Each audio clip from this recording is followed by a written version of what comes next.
Bonjour à tous, bienvenue sur notre page YouTube, bienvenue sur la page d'RTS, bienvenue dans Carré VIP. Vous connaissez le concept, hein, des invités, des histoires qu'on vous raconte, ceux qui font l'actu musicale. Et alors là, vous n'avez pas pu passer à côté. Rappelez-vous, il y a quelques mois, il y avait ça. Regarde le futur dans le rétro et reste des blessures sur ma peau. Et puis en ce moment, il y a ça.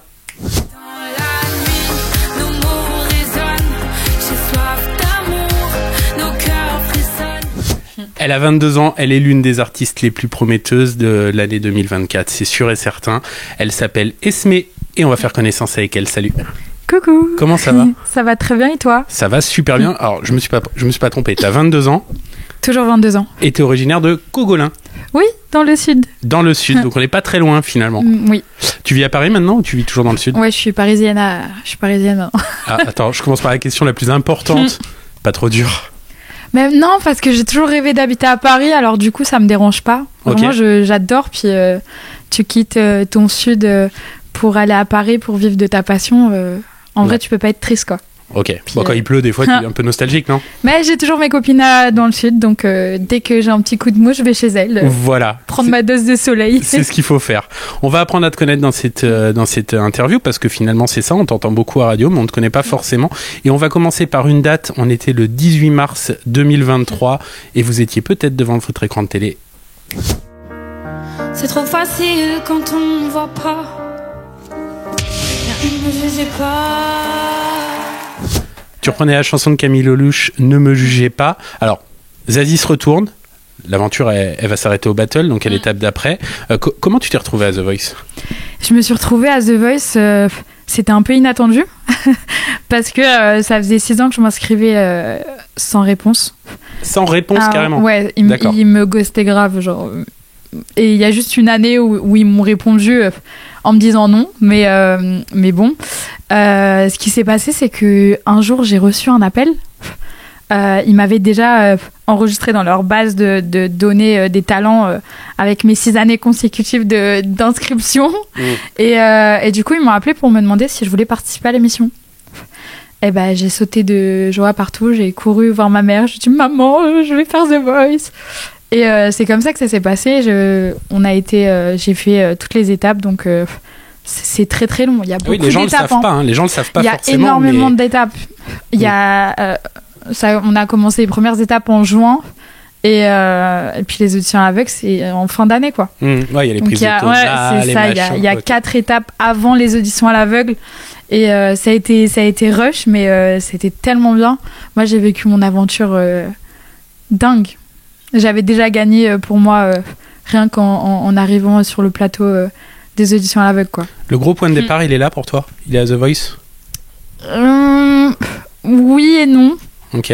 À mes 19 ans, j'ai su, je l'ai plus avoué au monde entier que je voulais être chanteuse. Ok. Et que peu importe ce qui allait se passer, même si ça allait être compliqué et dur, je savais qu'il fallait que j'y arrive et que j'avais pas d'autre option. Pourquoi là ? Pourquoi à ce moment-là, à tes 19 ans ? J'ai eu une grande période de pas très cool à l'école, j'ai eu de l'harcèlement, on va y revenir de la dépression, après, etc. Et à mes 19 ans, c'est l'année où j'ai commencé à vraiment renaître un peu de mes cendres. Et là, je me suis dit, ok, va falloir que tu fasses des choses pour te rendre heureuse. Donc là, c'est le moment. Tu veux être chanteuse depuis toujours. T'as juste pas eu le courage avant ça de te dire que tu pouvais sortir de ta chambre, en fait. Et à ce moment-là, je me suis mis un peu un coup de pied aux fesses et je me suis dit, allez, ça y est. T'as bien fait. Donc, je te le confirme. Merci beaucoup. Et qu'est-ce qui se passe ? Parce que, bon, il y en a plein, hein, des gens qui font The Voice, je crois qu'il y a une centaine de talents par saison. Tout le monde ne sort pas un single derrière. Toi, c'est allé assez vite finalement. Qu'est-ce qui se passe entre le moment de la diffusion, parce qu'il y a quand même un décalage entre l'enregistrement et la diffusion, et le premier single qui sort ? Comment ça se passe ? Il y a des rencontres entre-temps ? Bah ouais, il y a des rencontres. J'ai rencontré mon producteur, Fredo Po. Voilà. C'est c'est mon ange gardien. Il a changé ma vie totalement, et même moi, humainement parlant, il m'a beaucoup appris, il m'a fait évoluer, il m'a aidé à prendre un peu plus confiance en moi. Et ouais, je sais pas, je pense que c'est la vie, en fait. Il y a des fois, on s'y attend pas, et puis il y a des choses qui nous tombent dessus. c'est un peu les étoiles qui s'alignent. Et puis à ce moment-là, je l'ai rencontré, donc c'est comme ça que l'histoire a commencé pour de vrai, après The Voice. Mais il n'y a pas vraiment de réponse à cette question de... Mais c'est bien déjà là. Il s'est passé quoi? Pourquoi? Mais des en fait, rencontres y et a des pas de- hasards, voilà. et voilà. C'est juste des étoiles, des rencontres et des rendez-vous. Et l'un des premiers titres qu'on a entendu, c'était ça. Et si les coups, mes cœurs, à trop cogner, j'ai mis KO mes peurs, j'ai tout donné. Dans ce titre, tu dis j'ai mis KO mes peurs. Alors, on va en parler. Il y a quelqu'un que tu appelles Gilou. T'en parles souvent. Oui, Et t'en c'est parles mon en- Gilou international. On dirait qu'il y a presque de l'amour là quand on parle comme ça. Mais ok. Est-ce que tu peux nous dire exactement, pour les gens qui savent pas, c'est qui Gilou et c'est qui cette personne avec qui tu cohabites en fait? Alors, mon petit Gilou qui me suit partout depuis que j'ai 7 ans, c'est le syndrome de la Tourette, de Gilles de la Tourette, d'où son petit surnom Gilou. C'est le nom du gars qui a découvert... Ouais, je crois. Ouais, je crois. Je crois aussi. Vérifier sur Wikipédia. Ouais, je suis tombée malade, j'avais 7 ans. Donc, en vrai, on sait pas vraiment pourquoi. Ils en savent pas vraiment plus sur la maladie. Mais voilà, c'est arrivé, c'est tombé sur moi. Ça a été compliqué au début, mais maintenant, voilà, c'est Gilou. C'est un peu mon meilleur ami pour la vie. De toute façon, j'ai pas le choix de l'avoir, donc il y a un moment donné, je me suis dit qu'il fallait qu'on cohabite. Donc en fait, ça se présente comment? Si vous voulez, on reçoit des informations pour faire un mouvement.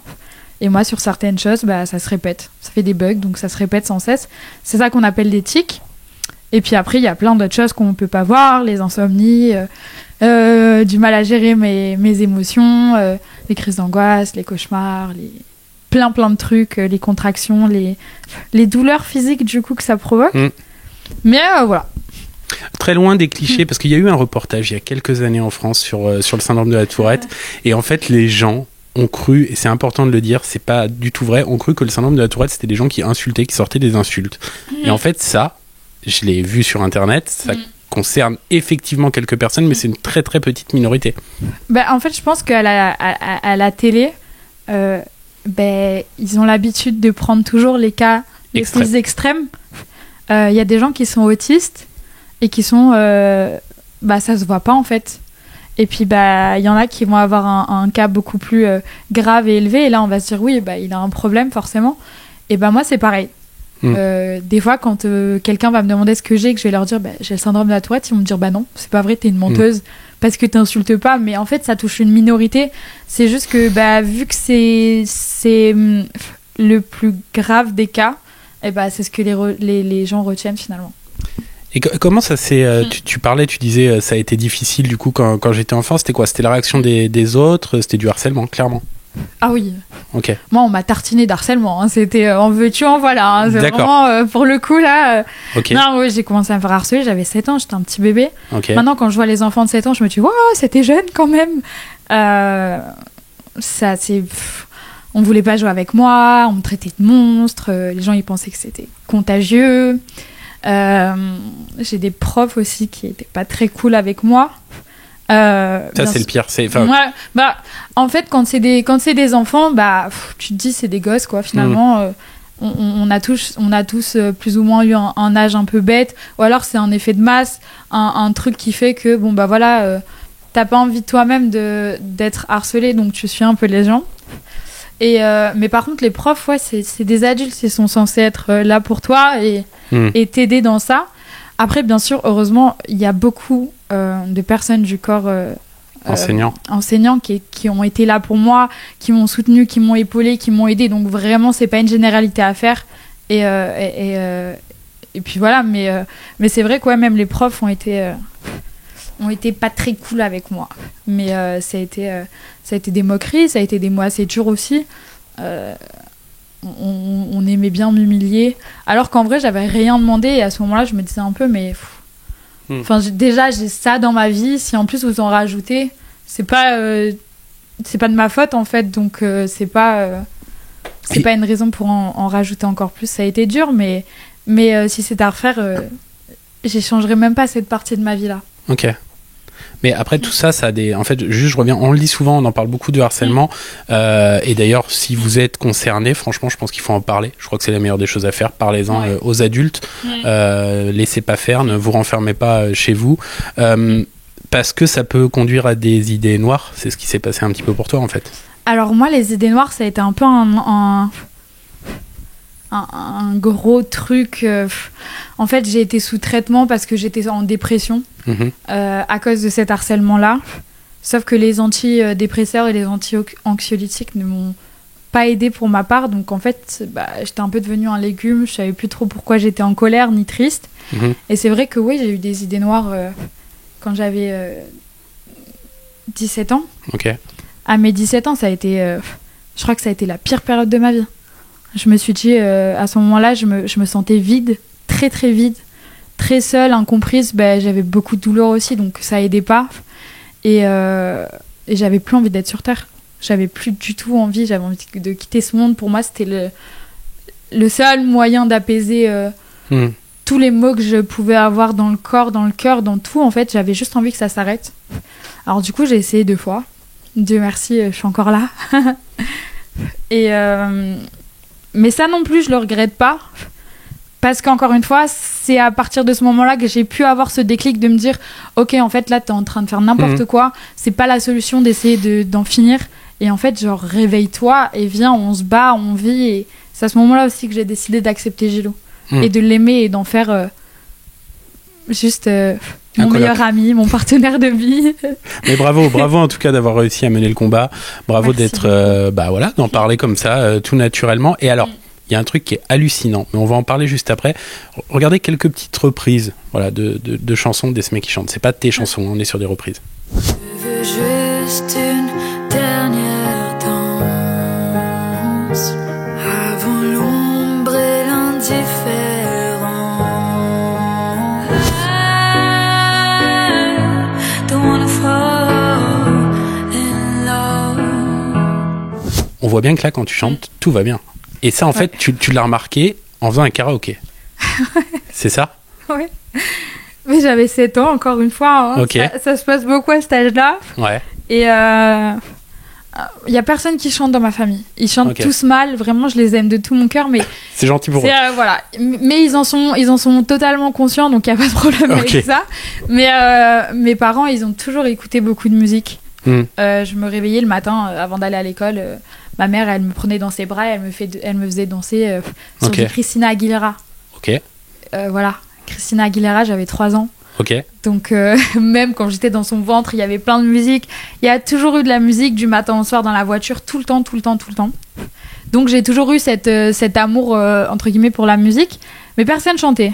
Et un jour, je sais pas pourquoi, faut pas me demander, j'en ai aucune idée.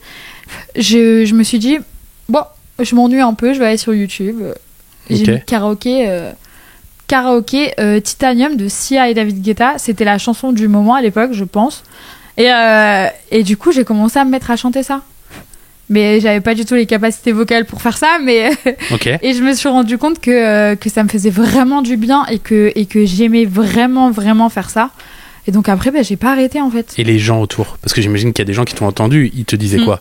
Mais ils m'ont pas entendu tout de suite. Ah, d'accord, ok. Ah non, Secret, alors. oui, Ok. je l'ai caché pendant très longtemps. Ok. Je crois que c'est à partir de mes 14 ans que j'ai commencé à chanter devant une de mes copines qui, elle, chantait. Ok.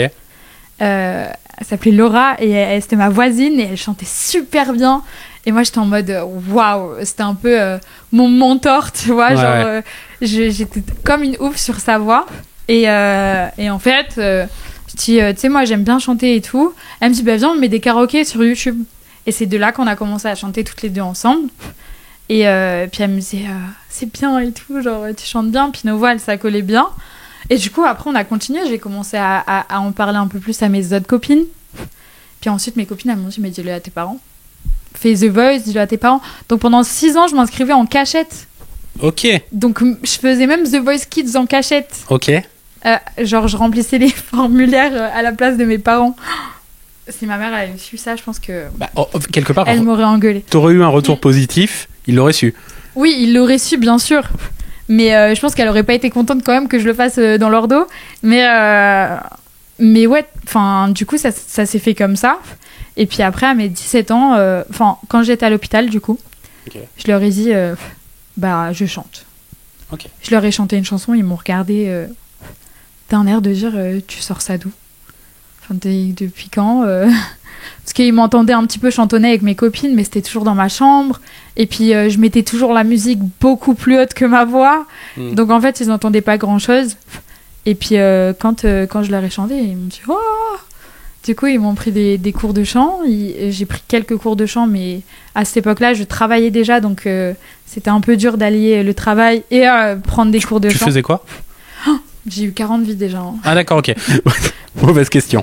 J'ai eu 40 vies, j'étais serveuse. Les dernières années où j'ai travaillé, j'étais serveuse. J'ai bossé avec mon papa. Mon papa, il travaillait dans un Leclerc, donc j'ai bossé avec lui. Je mettais en rayon, je faisais les caisses et tout. J'ai vendu des glaces. J'ai travaillé sur le marché. J'ai travaillé à Burger King. Ok. Voilà. J'ai vraiment eu plein de vies. Ok. Et du coup, je prenais un petit peu des cours de chant. Et ma mère m'a acheté aussi un piano pour que j'apprenne un petit peu toute seule.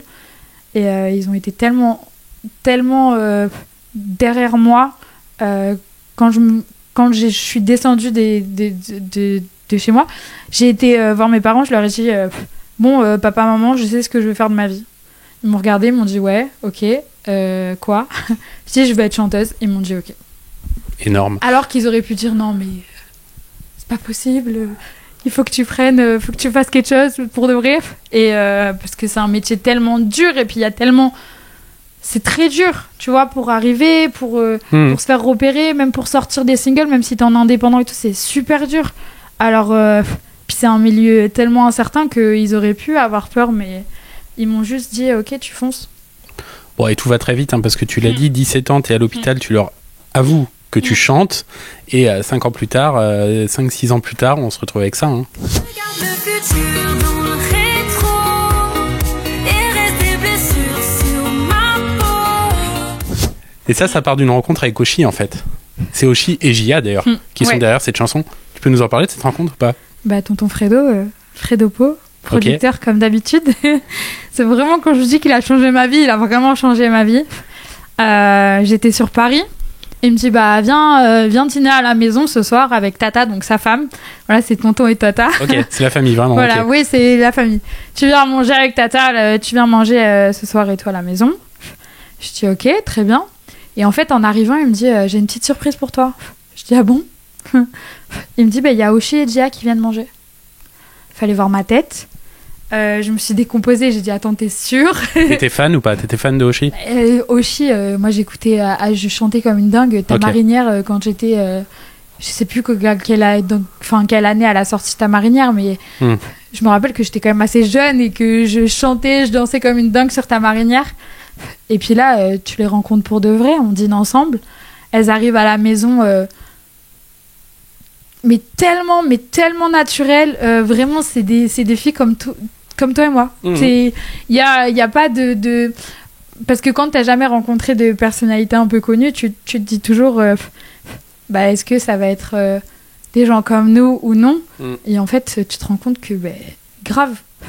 Donc tout de suite le feeling match, on a l'impression que ça fait qu'on était des amis d'enfance et qu'on s'est pas vu depuis 10 ans. Alors du coup on se raconte nos vies toute la journée, enfin toute la soirée, tout le long du dîner, on se raconte nos vies, on rigole beaucoup, on se confie beaucoup, on se trouve aussi beaucoup de points communs sur ce qu'on a vécu. Parce que quand tu vis des trucs pas très cool, ça tisse des liens indéniables. Alors du coup, à la fin du repas, on s'est tapé dans la main, on s'est dit qu'on allait bosser ensemble.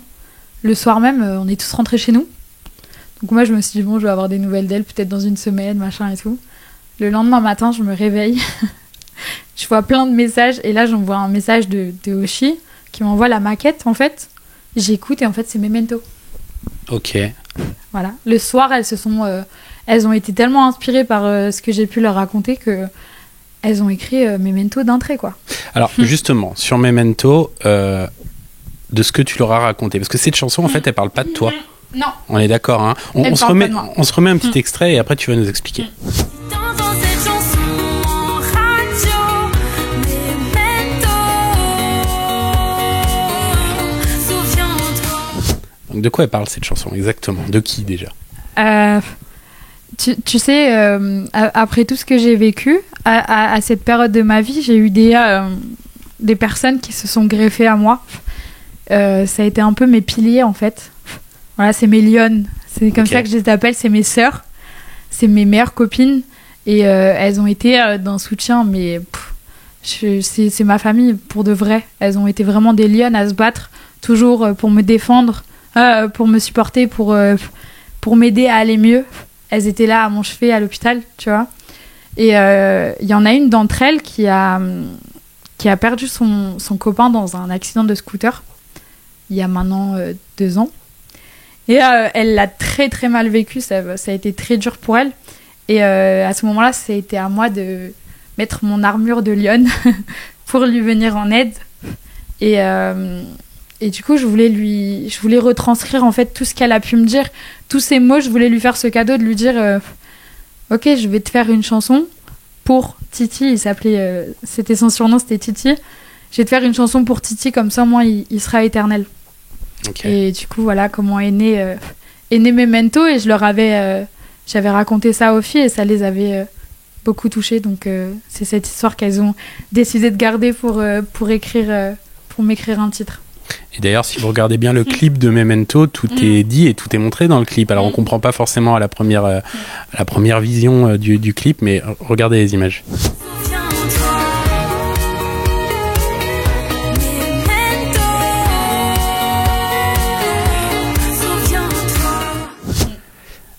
Ta meilleure amie, elle réagit comment la première fois qu'elle entend Elle a tellement pleuré, genre. Elle m'a envoyé des photos d'elle en larmes. Elle était en larmes totales. Et elle m'a dit que c'était la plus belle preuve d'amitié que j'aurais pu lui faire en vrai. Et donc, voilà, elle était tellement contente et elle a beaucoup pleuré, et encore plus quand elle a vu le clip. Ça a été vraiment 2 claques un peu. La première, le titre, et puis la deuxième, le clip. Alors, ce titre, vous l'avez entendu en boucle, notamment sur RTS, bien évidemment, dans le Sud. Ça a été un vrai succès. Je crois que pendant quelques semaines, il était l'un des 10 titres français les plus joués en radio. C'est quand même assez dingue. Comment tu vis ça, toi ? Tu passes de, je le répète encore, quelques années avant, personne ne sait que tu chantes et tout, et là, tout d'un coup, t'es en radio, t'es partout. Comment tu vis ça ? Je t'avoue que je calcule pas. Ok. Je calcule pas tout ça. T'éteins la radio quand entends le titre ? Non, mais bien sûr que quand j'entends mon titre à la radio, je suis comme une folle. J'ai versé des larmes aussi en me disant waouh, c'est un accomplissement indéniable, ça c'est sûr.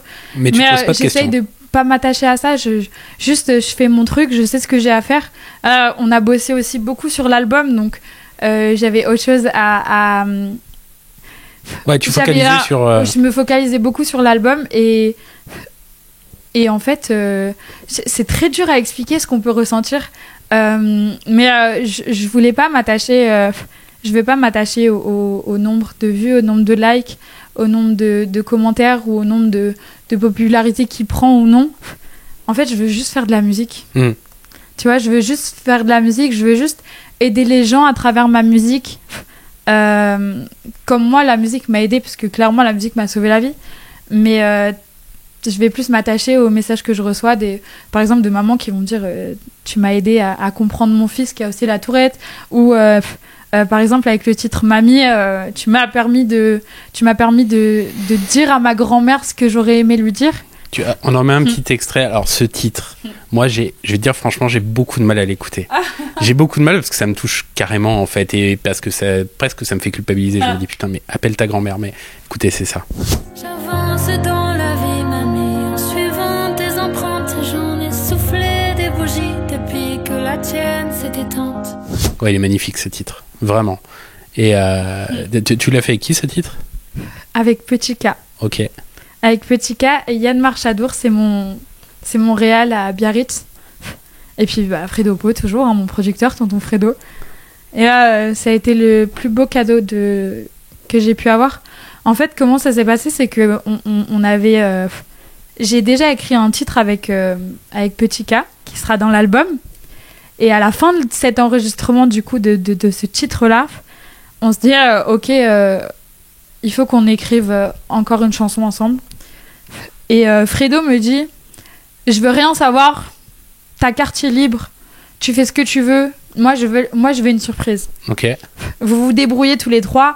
Et je veux être le dernier à l'entendre. Et voilà.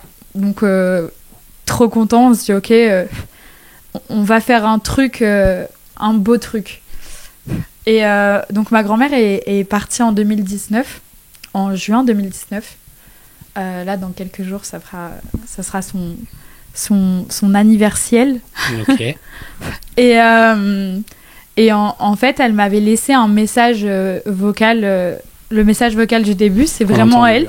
Et c'est son dernier message vocal qu'elle m'a laissé. Du coup, de l'année d'avant. Mais c'était le dernier que j'avais eu parce que d'habitude, je ratais pas ses appels. Okay. Voilà. Et d'ailleurs, c'était pour mon anniversaire. Et en fait, à ce moment-là, je m'étais dit, je vais faire une musique où il y aura ce message. Et donc avec Petit K, il me dit bon, tu veux partir sur quoi, etc. Et je lui dis écoute, on s'est enfermé dans le studio. J'ai mis la voix de ma grand-mère sur les enceintes. J'ai dit on va faire un titre là-dessus. Et là, ils m'ont regardé. Ils étaient à deux doigts de pleurer. Genre tout le monde était un peu en mode ok. Et puis ça s'est fait très rapidement. J'avais demandé un piano. Et Fredo a été très inspiré. Voilà, c'est lui qui a géré le piano avec Yann. C'est lui qui a géré toute la DA du piano. Et en fait, un jour, je rentre sur Paris parce que j'avais été chez mes parents. Je rentre sur Paris et Fredo, il me dit « Ok, j'ai un truc à te faire écouter, mais je peux pas te le faire écouter dans le train. Il faut que tu sois avec moi. » Et là, je me dis « Oula, ok. » Et en fait, il m'a fait écouter juste seulement l'instru avec la voix de ma grand-mère. Et là, j'ai beaucoup pleuré, j'avoue. Et puis une semaine après, je lui ai envoyé moi la maquette avec ma voix et je pense que c'est lui qui a eu un petit coup, qui s'est pris un petit coup avec les paroles dessus. Mais ça a été la plus belle. Je pense que ce sera toujours ma préférée. On se remet un tout petit extrait de la chanson, mais on va pas lancer. Ce qu'on va faire, c'est qu'on va lancer avec la pochette derrière le cover. Si tu savais, mamie, comme j'ai grandi, tu serais si fière de moi. C'est toi sur la photo là. Oui, c'est moi. J'ai absolument aucune question, mais t'es trop mignonne. C'est ma mère qui a pris la photo. Ok. Alors, super mignonne. Ça, c'est à garder pour l'éventuel album, tu vois. Ouais, c'est... Très bonne idée. On va en parler. Esmé. C'est bébé Esmé. T'as quel âge ? 4 ans, 3-4 ans. Ok. Chouchou. Ou peut-être moins. Je sais plus exactement, mais j'étais petite. Ouais, oui, ça se voit, pour le coup. Ça se voit un petit peu. Avec ma tétine. On va parler de l'album dans quelques instants, parce que tout ça, tu travailles depuis de nombreux mois, en fait. Oui. Mais il y a le titre dans ce moment. Hein.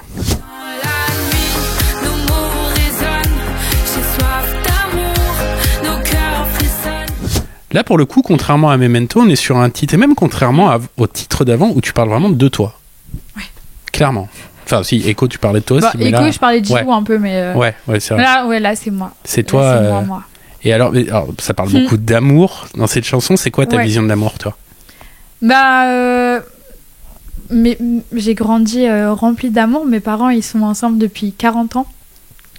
Donc 40 ans, c'est beaucoup. C'est pas mal. Ma mère, elle s'est mise avec mon papa à 18 ans. Mon papa avait 20 ans. Et ça a toujours été... Tu viens de nous donner l'âge de tes parents, là, hein, clairement. Oui, mais c'est pas grave. Ils s'en foutent un peu. Ok. Mais ils se sont toujours tellement aimés. Moi, j'ai grandi en les voyant rigoler tout le temps, de l'amour, des cadeaux, tellement toujours bienveillants. Je les ai jamais vus s'engueuler. Ça a toujours été tellement pur et sincère. Et depuis toujours, mais même quand j'étais petite, quand on parlait d'un amoureux ou quoi, j'ai toujours dit, et ça je le répète depuis toujours, que je veux un amoureux, un partenaire de vie qui m'aimera autant que mon papa et ma maman. Donc voilà, je voulais le mettre en musique. Autant que tes parents s'aiment, tu veux dire. Ouais. Okay. C'est un amour tellement sincère que en fait, je pense que tout le monde rêverait d'avoir un amour comme eux. On a des pistes un petit peu là sur l'album en écoutant tout ça, parce qu'on voit qu'en fait les chansons, on peut passer d'une chanson émouvante à une chanson qui donne envie de danser. Même Memento par exemple, où tu traites quand même d'un sujet difficile, mais on a envie de danser. Et ça c'est très bien. C'est un peu ça d'ailleurs, c'est peut-être un peu là où on pourrait te mettre, c'est un peu ton style d'arriver à parler de choses, mais sans tomber dans le glauque et en laissant envie, c'est ça. Moi, encore une fois, on en revient à mes parents, mais ils m'ont élevée à toujours être assez positive dans tout ce que je fais. Et donc, du coup, j'ai pas envie de raconter des choses tristes en étant triste, en fait. Oui, voilà. C'est des faits qui arrivent dans la vie parce que tu peux pas toujours aller bien. Il y a des choses qui te prennent un peu le cœur, mais en fait, la vie, elle continue. Alors, soit tu... En fait, voilà, c'est juste continuer à vivre, même quand il y a des choses qui sont tristes. Alors, je voulais faire passer des messages toujours avec une note de positivité là-dedans. Justement, l'album t'en parle depuis un moment. Est-ce que là, t'as du concret? Est-ce que t'as une date, une période, un titre, ce que tu veux? Alors, toujours pas de date. Ok. Mais octobre-novembre. Ok, ça se réduit. Là, c'est en train de... Voilà. Ok. Octobre-novembre. Il n'y a pas de passage par un EP, donc un mini-album. On va direct à l'album. On va direct à l'essentiel. Là, c'est album tout droit. Ok. T'en es où, là? T'as combien de titres, à peu près on a 13 titres. Ok.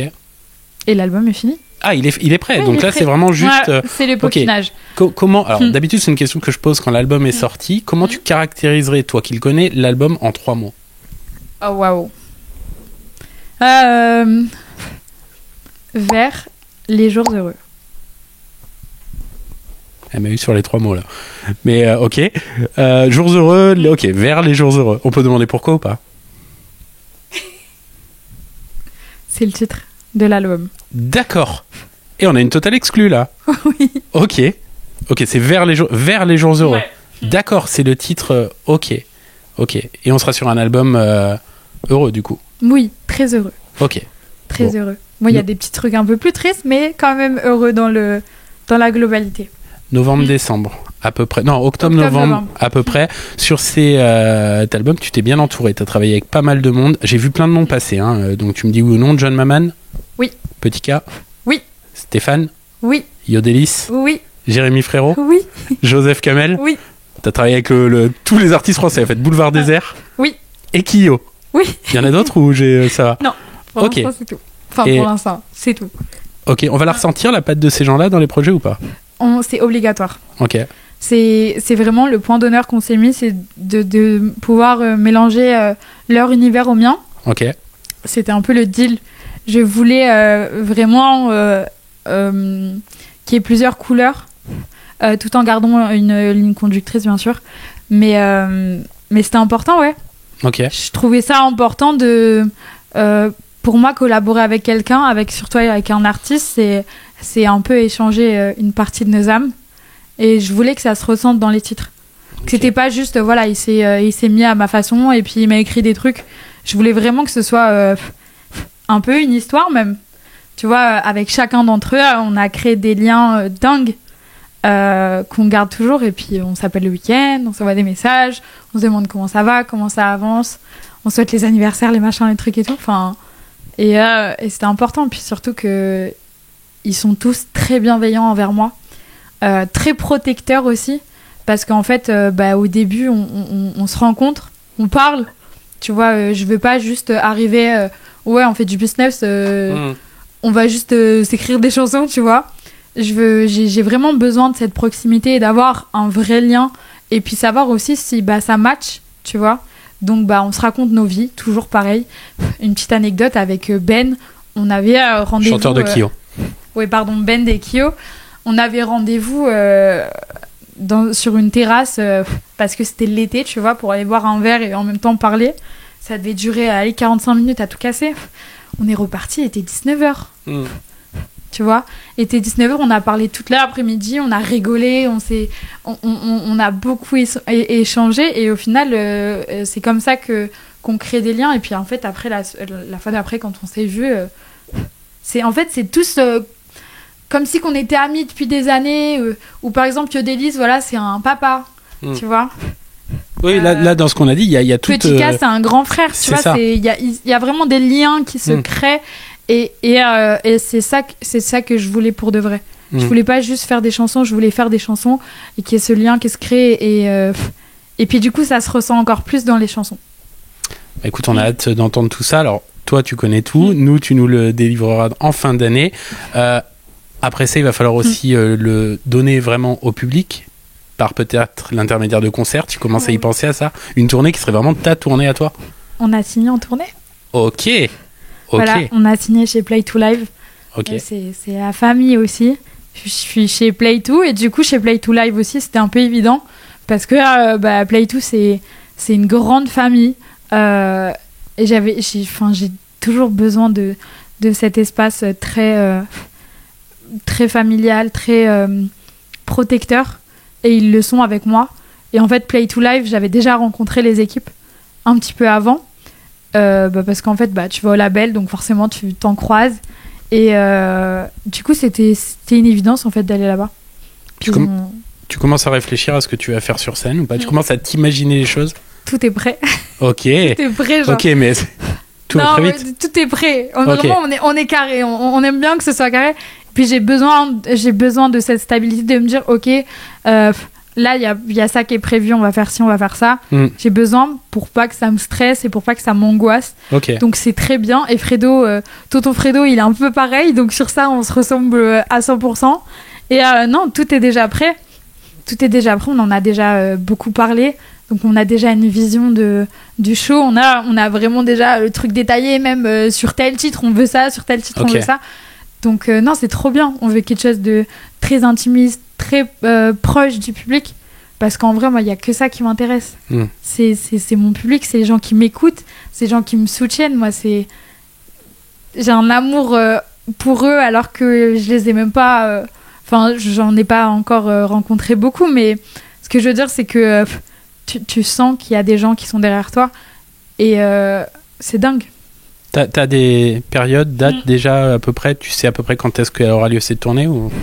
Normalement, on devrait faire des festivals déjà cet été, là. Ok, alors donc ça, là, j'avais vu, voilà. Bientôt. Ok. Ensuite, la tournée devrait débuter début 2025. Ok. Bon. C'est-à-dire que fin d'année et début d'année prochaine, vous allez beaucoup entendre parler des SME. Regarde le futur dans le rétro et reste des blessures sur ma peau. Ça ou ça. Dans la nuit, nos mots résonnent. J'ai soif d'amour, nos cœurs frissonnent. Et tout ça a été très très vite parce qu'encore on le répète, il y a 5 ans, les gens dans ton entourage ne savaient même pas que tu chantais. Donc faut voir quand même tout ce qui s'est passé. Ouais. On en a parlé pas mal dans cette interview. Je pense qu'on a fait un peu le tour et je pense que grâce à cette interview, les gens peuvent mieux comprendre qui tu es, quel artiste tu es et quelle personne tu es. J'aurais qu'on remonte un peu le temps pour finir l'interview avec une question que je pose à tous mes invités. Maintenant que tu vois tout ce qui t'arrive depuis 2 ans, même si on n'est qu'au début, hein, mais tout ce qui t'arrive là depuis au moins ces 2 dernières années, si tu avais l'occasion de remonter le temps et de t'adresser à toi, la petite fille de l'époque, tu remontes à l'époque que tu veux, qui avait peut-être des rêves, des ambitions, qu'est-ce que tu lui dirais maintenant que tu sais tout ça? Je lui dirais que même dans la nuit noire, il y a toujours une petite lueur d'espoir et qu'il faut s'accrocher. Parce que la vie, elle est belle et que la vie, elle est bien faite et que tout ce qui nous arrive, c'est pas pour rien et que chaque épreuve nous arme pour les épreuves d'après. Merci beaucoup d'être passé nous voir. Merci à toi.